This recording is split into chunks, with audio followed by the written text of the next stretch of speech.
नक्की कसा आहे? युद्धामध्ये पांडव हरले, 12 वर्ष वनवास, 1 वर्ष वनवास, 13 वर्षाकरता ते गेले तोंड घेऊन. ते ज्या वनामध्ये राहिले होते, हस्तिनापुरापासून तरी 100 मैलावर असते. तिथे ते आपला कंदमुळे म्हणा, शिकार म्हणा किंवा याचना करून म्हणा, ते आपले दिवस काढतायत. त्यावेळेला दारिद्र्य किती तापदायक असतो त्याच्या संदर्भात युधिष्ठिराच्या तोंडामध्ये श्लोक आलेले आहेत. ते आपापल्यापर्यंत जगतात, ते यांच्या वाट्याला येत नाहीत, त्यांनी त्यांच्या वाट्याला जायची गरज नाहीये.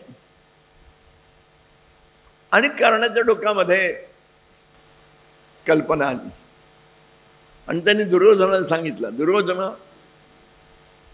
आपण सगळ्यांना आपल्या राण्या आणि आपला सगळा लवाजमा घेऊन त्या अरण्यात जायचं आपल्याला. दुर्योधन म्हणाला, काय आहे, कशाला जायचंय? आपल्या गोधन आहे ना, ते बघायला जायचं आपण. म्हणजे आपल्या गोशाळा बघायच्या, कशा गायी आहेत, त्यांची वासर कशी आहेत, त्यांचं दूध कसं काढतात आणि ते काय करतात, सगळं बघायला जायचं. दुर्योधन स्वाभाविकच म्हणाला, आजच कशी काय तुला लहर आली तिकडे जाण्याची? काय आहे तिथे? तू कधी काय गोशाळा बघितला नव्हतास का? तिकडच्याच गोशाळा सगळ्या ठिकाणी असायचं.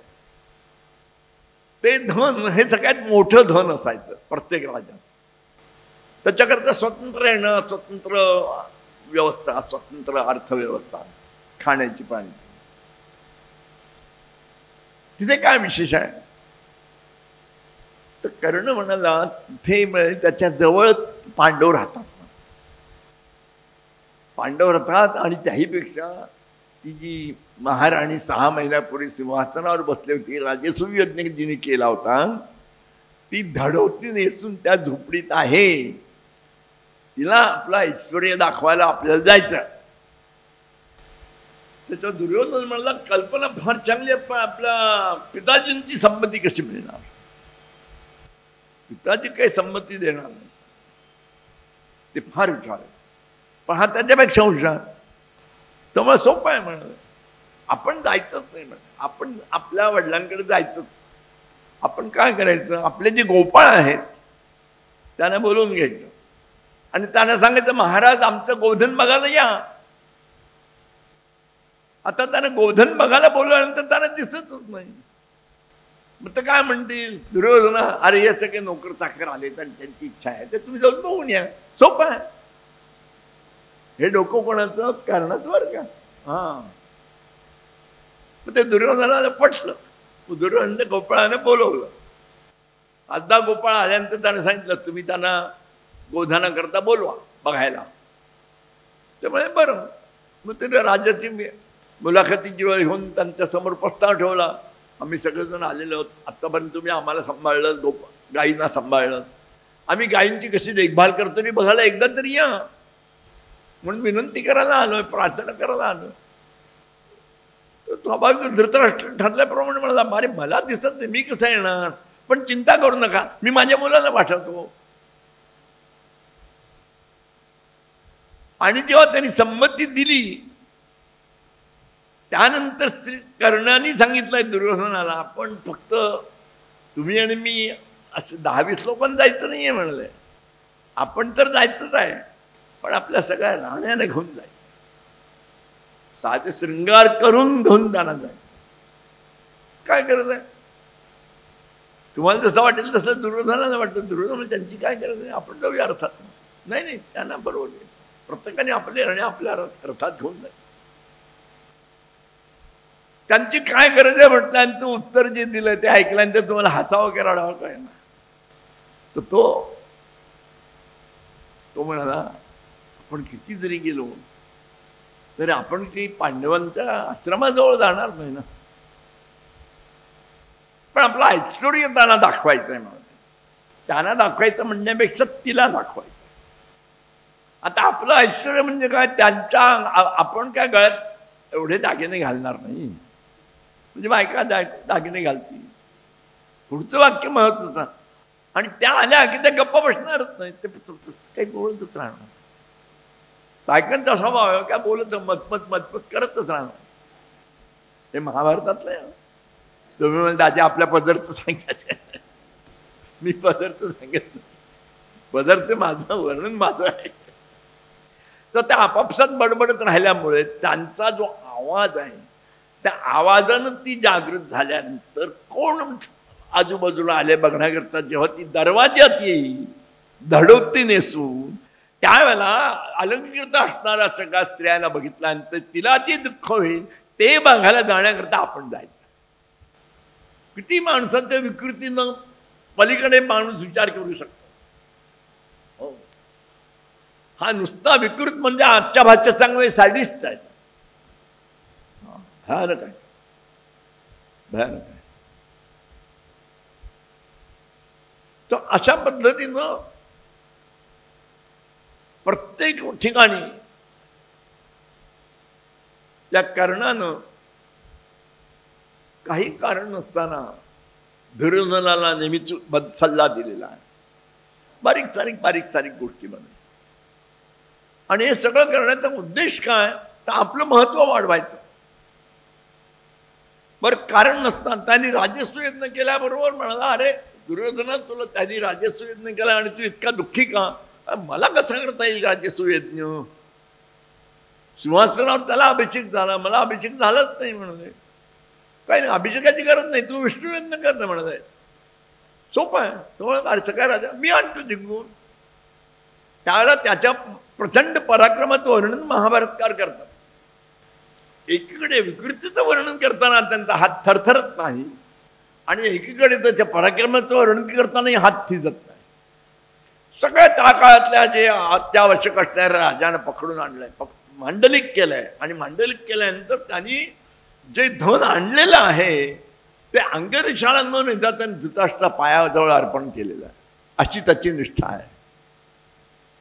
आणि म्हणून ते सगळं धन आल्यानंतर दुर्योधनाकडनं धृतराष्ट्रानं विष्णू याग केलेला आहे. ते करतात ते आपण करायचं, एवढंच दुर्योधनाला कळतं. आम्ही कुठे कमी नाही हे दाखवण्याकरता सगळा प्रयत्न आहे. खरं म्हणजे त्याला कोणी विचारायला जात नाही, ते तुम्ही का नाही केलं, स्वतःचं मन अस्वस्थ आहे. आणि त्याहीपेक्षा भीम आणि अर्जुनापेक्षा त्याचं व्यक्तिगत सामर्थ्य कमीच आहे. प्रदर्शनात सुद्धा तो एवढा पुढे चमकलेला नाहीये. गदा युद्धात प्रवीण आहे, पण नंतर प्रवीण झाला, आधी नाहीये. असा हा जो कर्ण आहे, हा दरवेळेला यानं त्या निमित्तानं कुठच्या तरी निमित्तानं काहीतरी निमित्त खरवडून काढून पांडवांचा कसा अपमान होईल, पांडवांना कसा त्रास होईल, ते कशा अस्वस्थ होतील, कशा अशांत होतील, याच्या एकाच चिंतेमध्ये त्याचं सगळं आयुष्य. विराटाकडे गोधन आहे आणि ते आपण पळवलं पाहिजे ही कल्पना आहे त्याचीच. काही यांच्याकडे काही गोधन कमी नव्हतं, काही तिच्या आक्रमण करायची काही गरज नाही. पण तरी धृतराष्ट्राला, दुर्योधनाला, शकुनीला बरोबर घेऊन त्याची कळी उतरवलं की आपण आता आपलं गोधन वाढवलं पाहिजे. आणि विराटाकडे गोधन खूप आहे, आपण त्याच्यावर आक्रमण केलं की ते सगळे देणार. त्यांच्याकडे लढायला कोणीच नाही ना, आणि ते काय आपल्यासमोर टिकणार नाही. भीष्म द्रोण आपल्या बरोबर आहे. बरं, ते असे लाचार आहेत. कारण एकदा कुठच्या तरी सावत्रक्षणी भीष्म बोलून गेले, सनो राजा भविष्य, जो सिंहासनावर बसेल त्याचा मी नोकर आहे असं बोलून गेले. जो सिंहासनावर नीतिमान राजा असेल असं बोलायच्या ऐवजी जो सिंहासनाचा अधिकारी असेल त्याचा मी नोकर असेल बोलून गेल्यामुळे त्यांनी ठरलं विराटावर स्वारी करायची की आनंद निघावंच लागतं. दुर्योधन आपलं द्रोण काय, कृप काय, तर हे सगळे विराटावर चालण्याकरता पुढे आलेले आहेत. विराट नगरीच्या खूप लांब अंतरावरती थांबलेले आहेत. आणि आता हल्ला करायचा आहे, आक्रमण करायचं आहे, असा एकूण कर्णाचा आणि दुर्योधनाचा सूर बघितल्यानंतर ते थोडे अस्वस्थ आहेत.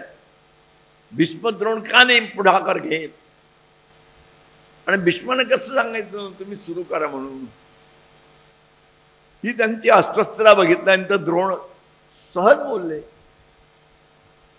तुम्ही उगाच त्यांच्या वाटेला जाऊ नका. विराटाकडे जरी गोधन खूप असलं तरी काही कारण नसताना त्यांच्यावर हल्ला करणं योग्य नाही. आपण आलेलो आहोत, आपण जाऊ परत. ते काही त्याला पटलं नाही. त्याला पटलं नाही म्हणण्यापेक्षा कर्णाला पटलं नाही. कर्णाला तुम्ही इथे आलात कशाला? दरवेळेला आम्ही काही प्रयोजन केलं की तुम्ही दरवेळेला विरोध कसा करता? अन्न खाता नाही यांचं तू विचारतो. आणि दुर्योधनाला म्हणजे नुसतं अन्न खात नाही, हे अस्तनीतले निखारे आहेत म्हणाले. तुझं अशुभ चिंतन करतायत. ही त्यांची वादावादी चालू आहे. आणि तिकडे विराटाच्या सैन्याला कळलं की कौरवांचं सैन्य आलेलं आहे मोठ्या संख्येनं आणि हे मोठमोठे योद्धे आलेले आहेत. एक तर त्यांना शरण जायला पाहिजे, नाही ते गायींचा गोठा सगळं त्यांच्या ताब्यात द्यायला पाहिजे. काय करावं? कोणीच नाही म्हटल्यानंतर विराटाचा जो मोठा मुलगा आहे उत्तर, त्या उत्तराला रथात बसून पाठवलं. तू जरा आता पुढे निघन, पुढे तर जा. आता तो त्याला काय एवढे युद्धाचा अनुभव नाही, एवढा काही मोठा योद्धा नव्हे तो. त्या काळातला कोणत्याही मुलाला धनुष्यबाण वापरताच येत होता, तेवढा त्याला येत होता. तो काचकूच करायला लागल्यानंतर बृहन्नराज जे म्हणजे अर्जुन, तेव्हा तू काळजी करू नकोस, मी येते तुझ्याबरोबर, मी तुला रथ घेऊन जातो, मला रथ चालवत नाही. अर्जुनाला स्वतःचं व्यक्तित्व प्रकट करण्याची संधी पाहिजे होती.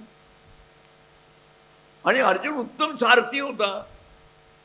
त्यामुळे एवढं सैन्य बघितल्यानंतर कोणाचाही रथ वेगाने येणारच नाही. हो, तो बचकतच येणार. त्याच्याऐवजी अर्जुनाचा रथ म्हणजे उत्तर आहे, पण उत्तराचा रथ अतिशय वेगाने यायला लागला. तो वेगाने येतोय, त्याचा वेग बघितल्यानंतर द्रोण म्हणाले, ज्या अर्थी इतक्या वेगाने येतोय त्या अर्थी इथे अर्जुनच असला पाहिजे. आणि अर्जुनच असेल तो किती पराक्रमी आहे त्याचं वर्णन केलं.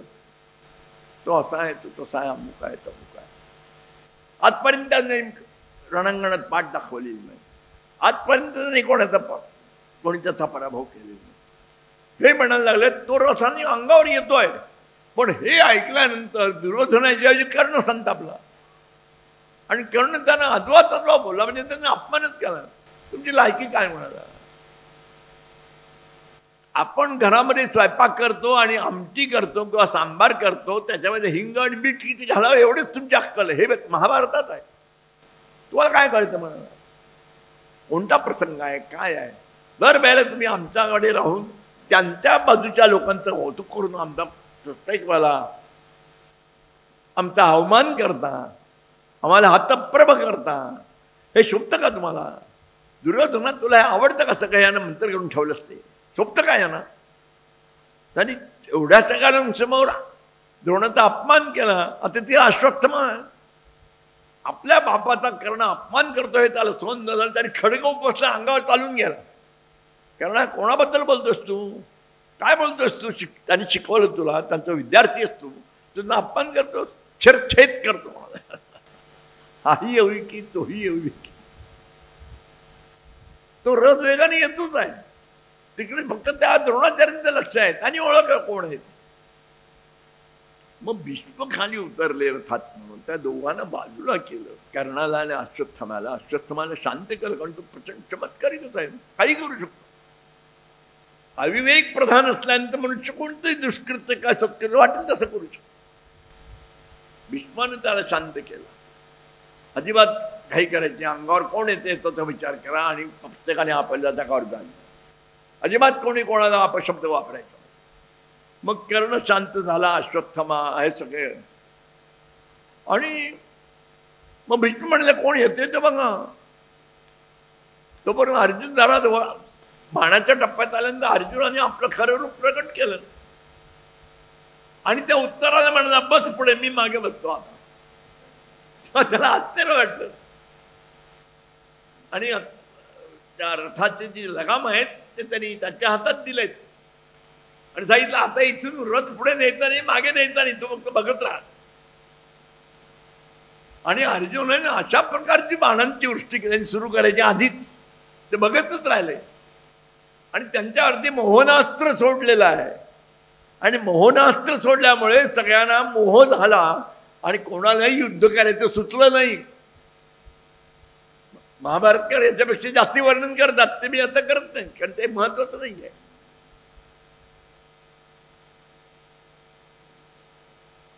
पराभव झालेला आहे. आणि अर्जुनाने सगळ्यात शेवटी विचारलंय मोहग्रस्त झाल्यानंतर, अजून कोणाची इच्छा आहे का लढायची? तर मी एकटा तुम्हाला सगळ्यांना परास्त करायला समर्थ आहे म्हणून आहात तर या पुढे. त्यावेळेला कर्ण पुढे आला नाही. महाभारतातला जो अतिशय पराक्रमी कर्ण आहे तो कमीत कमी 7 वेळा रणांगणाला पाठ दाखवून पळालेला आहे. अर्जुन एकदाही नाही. तुला ना कसं होणार? हा जो कर्ण आहे हा किती मूर्ख आहे. वास्तविक त्याला मूर्खपणाची गरज नाहीये, पण तो करतो.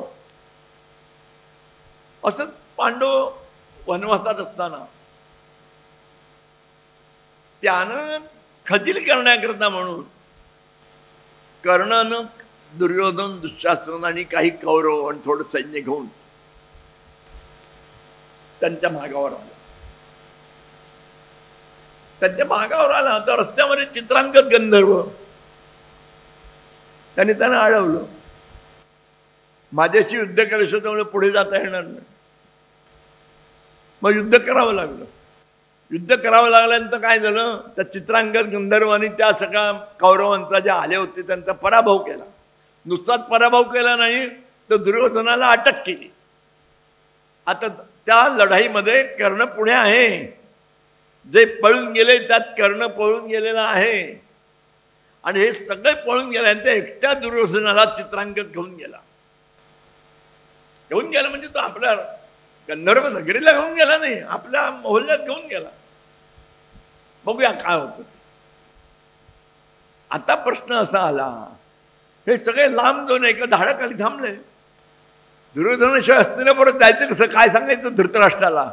मोठा मुलगा आला नाही म्हणून सांगायचं का त्याला अटक केली म्हणून सांगायचं? कुठच्या तोंडाने सांगायचं? त्यावेळेला बाकीचे सैन्य म्हणाले, त्या पलीकडे असणाऱ्या आश्रमामध्ये अर्जुन, भीम आणि हे सगळे पांडव आहेत. आपण जर त्यांना सांगितलं तर ते दुर्योधनाची सुटका करतील. ते नाही म्हणणार नाहीत. ते सगळे सात्विक आहेत. त्यांना कळलं पाहिजे, त्याकरता आपण जाऊन त्यांना भेटलं पाहिजे. हो का? हा, मग चला. हे नालायकच. कर्ण सोडून बाकीचे सगळे जे कौरव आहेत ते आश्रमात आलेले आहेत. कोण आले म्हणून बघण्याकरता युधिष्ठिर पुढे आला. काय तर त्यांनी सांगितलं असं असं झालं, चित्रांगदाशी युद्ध झालं आणि त्यांनी दुर्योधनाला पकडून दिलाय. तर आमच्या राजाला सोडवायला पाहिजे. आम्ही तर पराभूत झालो. तुम्ही काय मत? हो, वयम पंचाधिकम शतम, हे तिथे आहे.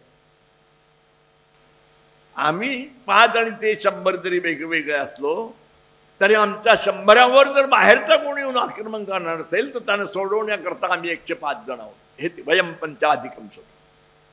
त्याने नुसतं वयम पंचाधिकम शतम म्हटल्यानंतर भीमाचं डोकं फिरलं.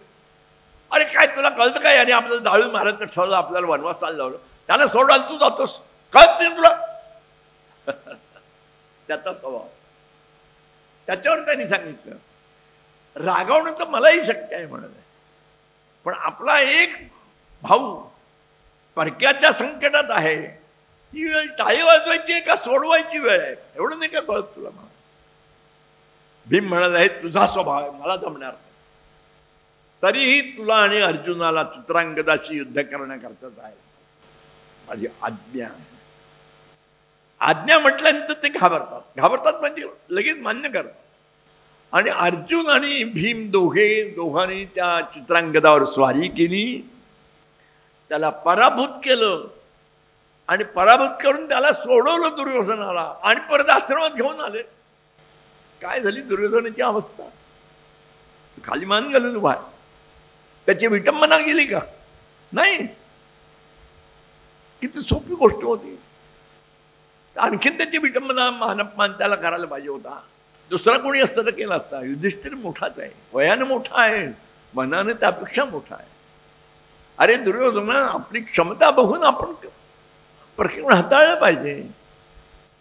काही काळजी करू नकोस, आम्ही सदैव तुमच्या मदतीला राहू. आणि सन्मानानं त्याने ते झाडाखाली उभे आहेत तिकडे पाठवलं. आता तो संतापलेला आहे दुर्योधन. घेतल्यानंतर तो त्यांच्यावर संतापला. मला तुमचं तोंड बघायचं नाही म्हणाला. तुम्ही एवढे सगळे असून मला म्हणाला सुटका नाही करू शकलात. ज्यांना मी तोंड बघायला इच्छा नाही त्यांनी माझी सुटका करावी म्हणाले पांडवाने, आणि त्यांनी मला सोडवावं म्हणाले. एकच म्हणाले, आता प्रायोपवेशन करणार आणि इथे प्राणत्याग करणार, तुम्ही जाऊ शकता. पण काही नाही, त्याने अंगावरचे अलंकार वगैरे जे काय थोडेफार असतील ते काढून दिले. त्या झाडाखाली बसला पद्मासन घेऊन. मी आता इथून हलणार नाही. आता तो राजाचा मुलगा राजा असतो, त्याचा निर्णय म्हणजे अंतिम निर्णय. सगळे घाबरले, तो ऐकायला तयार नाही. मी म्हणणार आहे ते ऐकायला तयार नाही. हे जेव्हा पळून गेलेल्या पुढे गेलेल्या कर्णाला कळलं, त्यामुळे मूर्ख नाही दुर्योधन. त्यात काय म्हणाले, मी घेऊन येतो त्याला. किती चतुर आहे तो. दुर्योधनाजवळ आला आणि म्हणाला, अरे दुर्योधना, मला एक सांग, या सगळ्या भूमीवरती राज्य कोणाचं आहे? तसा विषय बदलला मला. तो म्हणाला, हो माझं राज्य आहे. ठीक आहे, मी या भूमीवरती असणारे जे नागरिक आहेत ते कोणाचे नागरिक आहेत? तो म्हणाला, अर्थातच माझे नागरिक. मग या भूमीचे पांडव आहेत ते कोणाचे नागरिक आहेत? अर्थात आमचेच नागरिक. मग त्या नागरिकांनी आपल्या राजाला संकटातून सोडवणं त्यांचं कर्तव्य आहे की नाही? तुला राग कसा आहे तो? त्यांनी नागरिकांचं कर्तव्य केलेलं आहे. त्याकरता काय सिंहासन सोडायचं, प्राणत्याग करायचा? काय वेडा काय तो? चाल. आणि हे गाढव निघाले की हो.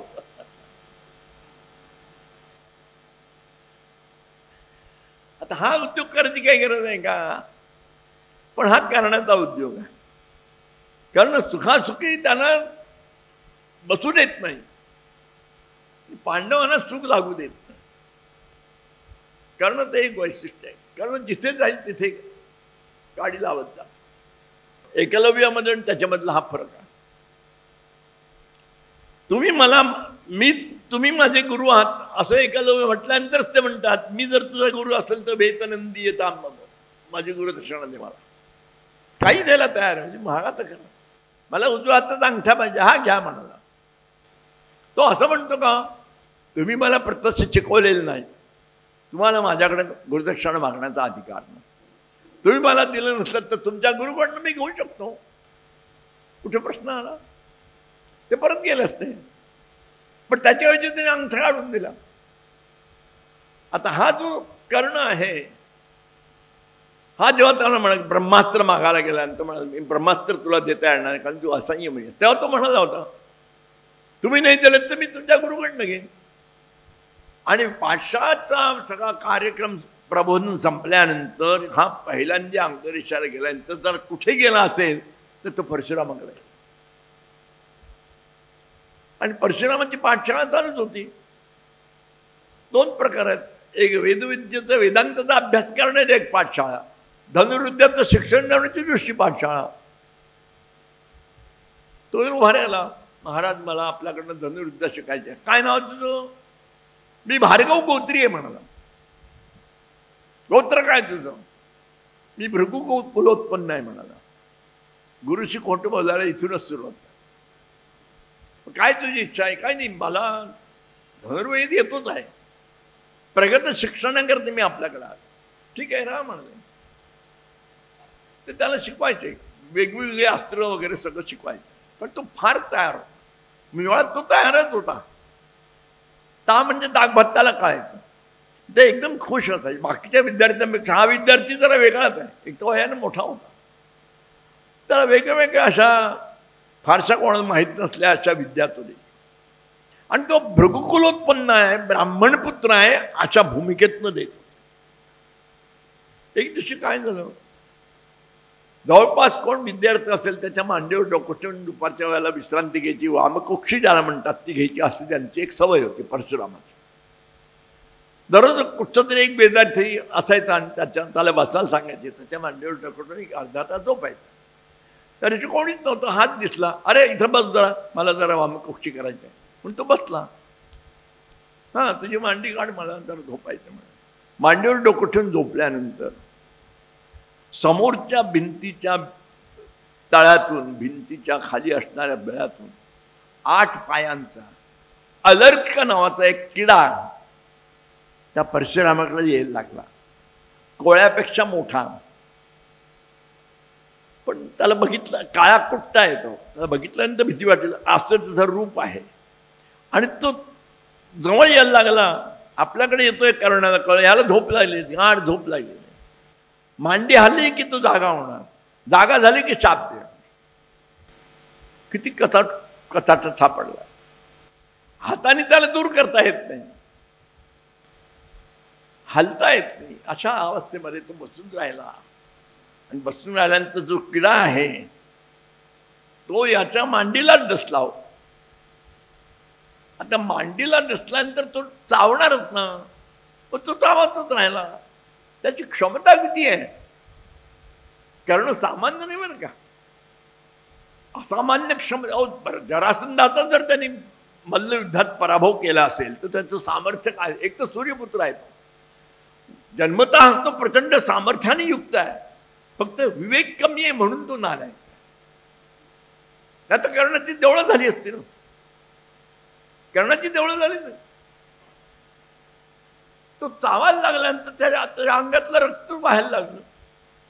ते जे रक्ताला संस्कृत अशुद्ध असं म्हणतात, ते जे अशुद्ध आहे अंगातलं, कर्णाच्या अंगातलं, ते जाऊन परशुरामाच्या अंगाला चिकटलं. उष्ण रक्ताचा स्पर्श झाल्यावर ते एकदम जागे झाले. बघतात तर काय, त्याच्या अंगात तर रक्त वाहत, एक शब्द बोलत नाही, होऊ नाही चू नाही. ते उठून बसले आणि त्यांच्या लक्षात आला हा ब्राह्मण नाही, एवढंच लक्षात. आणि डोळे मोठे करून म्हणाले, कोण आहेस तू? एवढ्या रक्ताचा धार लागली असताना तू हो की चू करत नाही? महाराज तुम्हाला जाग आली तरी पण खरं सांग म्हणाले, तू कोण आहेस? ब्राह्मणाच्या रक्तामध्ये ही सहनशीलता नसते, त्याची क्षमती पाठांतरामध्ये आहे. तो मेंदून प्रचंड आहे म्हणा, शरीरानं नाही. कोण आहेस? डोळे मोठे करून म्हटल्यानंतर खोटं बोलायची सोच नाही.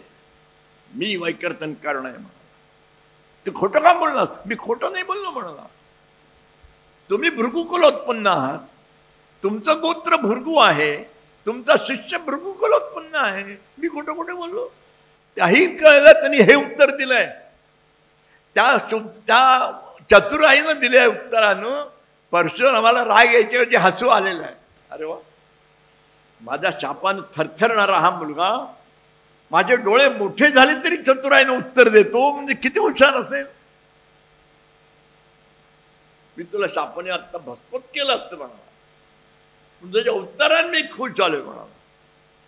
ठीक आहे म्हणाला, या क्षणी तुला इथे राहता येणार नाही, कारण माझ्याशी तू खोटं बोललेस, निघून जायचं म्हणाले. या क्षणी माझ्या डोळ्यासमोरून बाजूला. एकच लक्षात ठेव म्हणाले, माझ्याशी खोटं बोललेली विद्या कारणी लागत नाही म्हणे, की चरितार्थ होणार नाही. ऐन वेळेला तुला माझी विद्या सोडून जाईल म्हणे. माझा शाप आहे, तुलाच मारणार होतो म्हणाला. तुझ्या बुद्धी वैभवावरती मी खुश आहे म्हणून तुला जिवंत सोडतो, पण माझ्या विद्येचा तुला उपयोग होणार. काय मिळालं का? केवळ अर्जुनाकडे ब्रह्मास्त्र आहे आणि ते आपल्याकडे नाही, या एका कल्पनेनं त्रस्त झालेला हा. प्रत्यक्षामध्ये खोटं बोलून त्यांच्याकडनं विद्या गेला गेला. विद्या तर गेलीच, पण ऐन वेळेला विद्याचं विस्मरण होण्याचा शाप मात्र डोक्यावर निघून आला. आणि त्याच काळामध्ये परशुरामाने सांगितल्याप्रमाणे बाण लांबच्या लांब पाठवण्याचा सोडायचा सराव चालू आहे. ती विद्या सोपी विद्या नाहीये. गायनी विद्या जशी सोपी नाही, वेदविद्या जशी सोपी नाही, तशी धनुर्विद्या विद्या कोणतीच सोपी नाही. विद्येचा एक विषय जी परिश्रमानच मिळते, ती परिश्रमानच टिकवावी लागते. विद्या मिळाल्या विस्मरण झालं असं होत नाही, होता नाही. सतत त्याचं अनुरण पठण पाठण चालू आहे.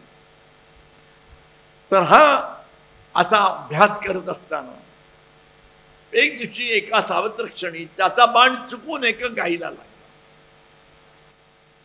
ती बाई ती गाई जी आहे ती एका ब्राह्मणाची आणि त्या गाईवर त्याचा संबंध संसार चालू त्या दुधावर. त्या गाईला तो बाण लागल्यानंतर ती मरूनच पडली. जेव्हा संध्याकाळी जो वेळेवर गाई का नाही आली म्हणून बघायला गेला तर ती प्रेतासारखी पडलेली. तिला बघितलं तर त्याला वाईट वाटलं, अरे आपण जेव्हा पण हिला सांभाळलं, लहानचं मोठं केलं, हवं नको ते दिलं, त्यांनी कसूर न करता मला दूध दिलं, त्यामुळे मिष्टांनापर्यंत माझा प्रवास होऊ शकला. ज्याने कोणी मारलं असेल त्याचा आईन म्हणाले रथाचं चाक भूमीत गळून टाकेल, शापवणे. एक नाही 2 नवी शाप त्याच्या डोक्यावर लटकतायत. द्रौपदीचा तळतळाट त्याच्या बाजूला आहे.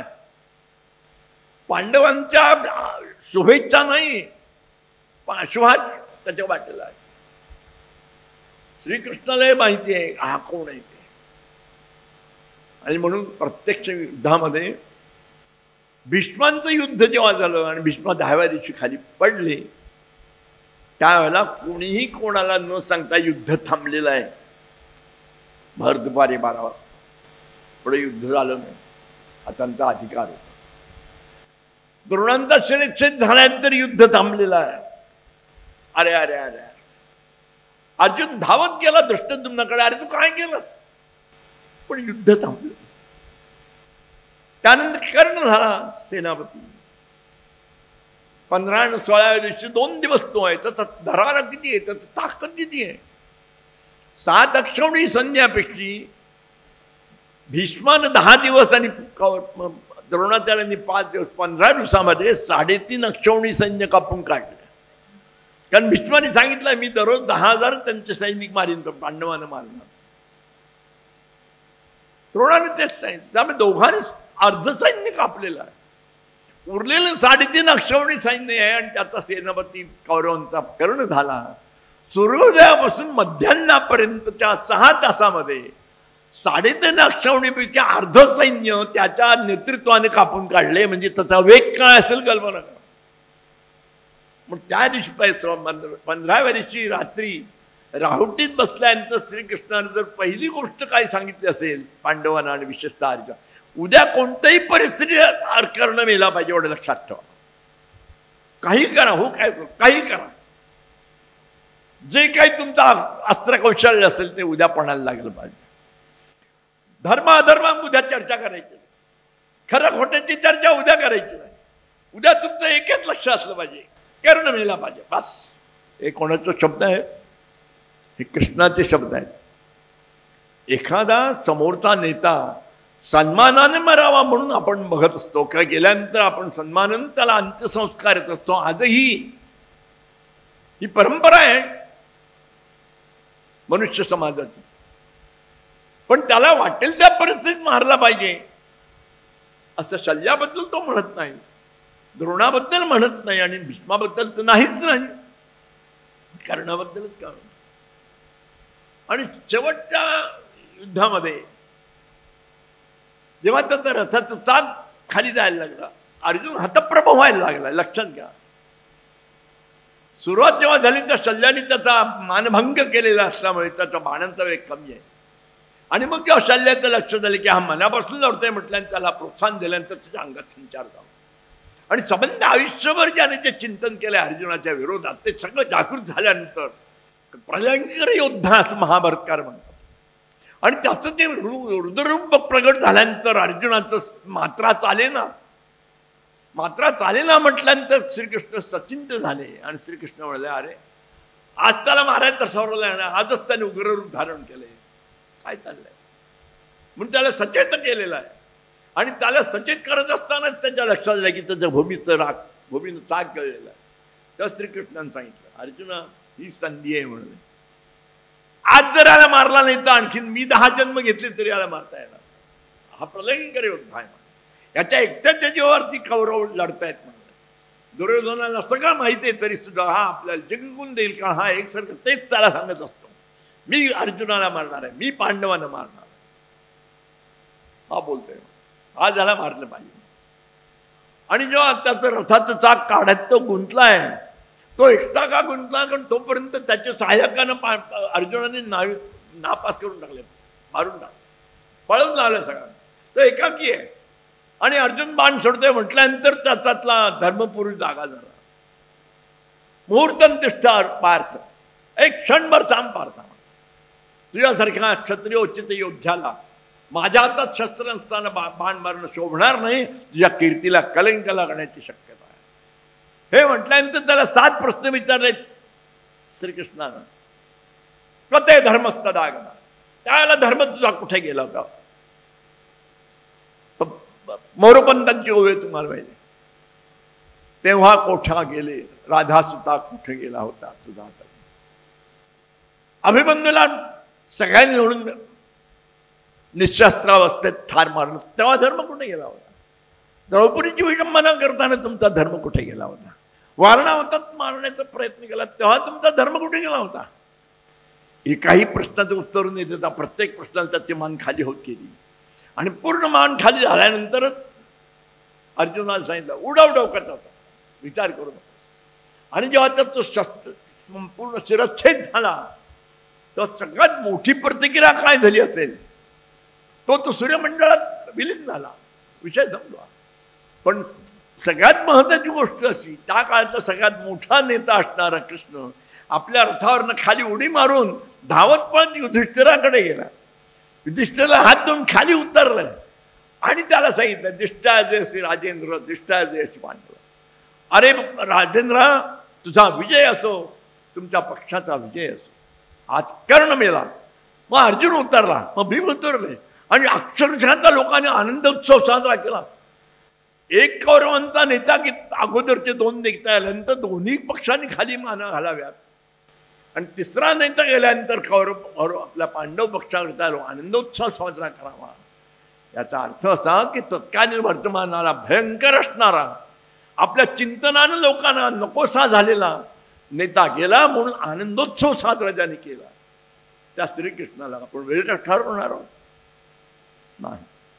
आणि म्हणून असा कर्ण जेव्हा महाभारतकार लिहितात तेव्हा त्यांचा उद्देश कर्ण वाईट किती असू शकतो हे सांगण्याचा असतो, तो चांगला झाला तर किती हे सांगायला असतो. म्हणून कर्णाबद्दल अधिक काही न सांगता कर्णाबद्दल महाभारतात लावलेली जी विशेषण आहेत तेवढे मी तुम्हाला वाचून दाखवतो आणि आजचं व्याख्यान संपवतो. येथपर्यंत कर्णाच्या जीवनाचा यथाविधी आलेख काढण्याचा आम्ही प्रयत्न केला. कर्णाजवळ काहीच गुणवत्ता नसती आणि तो केवळ गुंड किंवा मवाली असता तर त्याच्यासाठी इतकी पाणी खर्ची घालण्याचे काहीच कारण नव्हते. कर्ण हा सूर्यपुत्र, त्यातून तो कोणतीसारख्या क्षत्रिय कन्येचा पुत्र. त्याचे दुर्दैव म्हणून त्याला सुतपुत्रत्व लाभले, तरी त्याची गुणवत्ता इतकी मोठी होती की सूर्यकुलोत्पन्नच काय, परंतु क्षत्रिय कुलोत्पन्न ही त्याच्या योग्यतेचे नव्हते. अर्जुनाची स्पर्धा करण्याची खरे तर त्याचीच योग्यता होती. तो युद्धशास्त्रात तर रचनाचा तुल्यबळ होता. आता विशेषण आहे का? महाभारतातली विशेषण आहे ना. कर्ण हा सूर्योपासक, ध्येयमूर्ती, दानशूर, दयाळू, अत्यंत पराक्रमी, सत्यप्रतिज्ञ, रथिश्रेष्ठ, चित्रयोधी आणि अद्भुत विक्रमी होता. हे जितके वादातीत होते तितकेच तो दृढक्रोधी, नृशंस, पापमती, हीनस्वार्थ, द्रोही, अधर्मज्ञ, पापी, नीच, क्रूर, अत्यंत वैरी, अतिमानी, दीर्घवैरी, पापकर्मा आणि अधम पुरुषही होता. अधमाधम, पुरुषाधम ही विशेषणं महाभारतकारांनी लावलेली आहेत. हेही निर्विवाद होते. अत्यंत आत्मकेंद्रित अहंकारी माणसे जेव्हा प्रचंड सामर्थ्याने युक्त असतात तेव्हा समाज विध्वंसन हे अपरिहार्य आणि अटळ ठरत असते. कर्णाजवळ असलेल्या प्रचंड सद्गुणांची त्याने स्वतःच त्याच्यातील हिमालयासारख्या वृक्षांनी माती माती करून टाकली. एक अत्यंत थोर माणूस केवळ अहंकाराबाई स्वतःच इतर निरपराधांचाही कसा विध्वंस करू शकतो याचे ठळक उदाहरण म्हणजे महाभारतातला कर्ण होय. इति लेखन सीमा, इति व्याख्यान सीमा. धन्यवाद.